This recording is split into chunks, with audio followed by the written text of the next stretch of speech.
All right, so this week, Scott and I were discussing Skinner's take on punishment and positive reinforcement, and whether we could realistically build a society that reflects that, that relies less on fear and more on support for change and to positively shape behavior.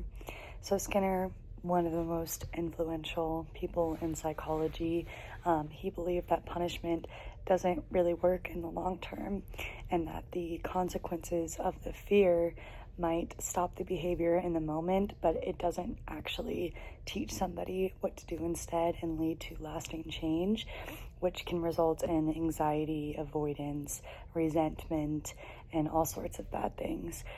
Scott brought in the research by Nord that backed up Skinner's views, and that punishment can just shut down behavior, and that energy isn't then redirected.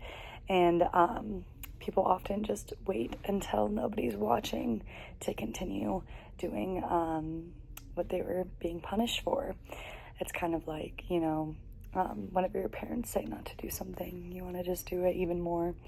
And so with positive reinforcement, it doesn't tell people what not to do, but focuses on rewarding what you should do instead. And it strengthens those helpful behaviors, builds confidence, and creates just an overall more supportive environment. And leads to like intrinsic change of wanting to be a better person and member in society. So is this kind of utopia possible? Skinner talks about this utopian world where it was only positive reinforcement, and things like timeouts and prisons, aren't a thing. But that is not possible. It definitely holds weight, ideally, to think about these things in some ways that we can strive for. Like, excessive punishment is by no means helpful, and he does have a lot of good points, but obviously we can't just flip a switch and go to this utopian society. Our world wouldn't be safe anymore. It wouldn't be a functioning society.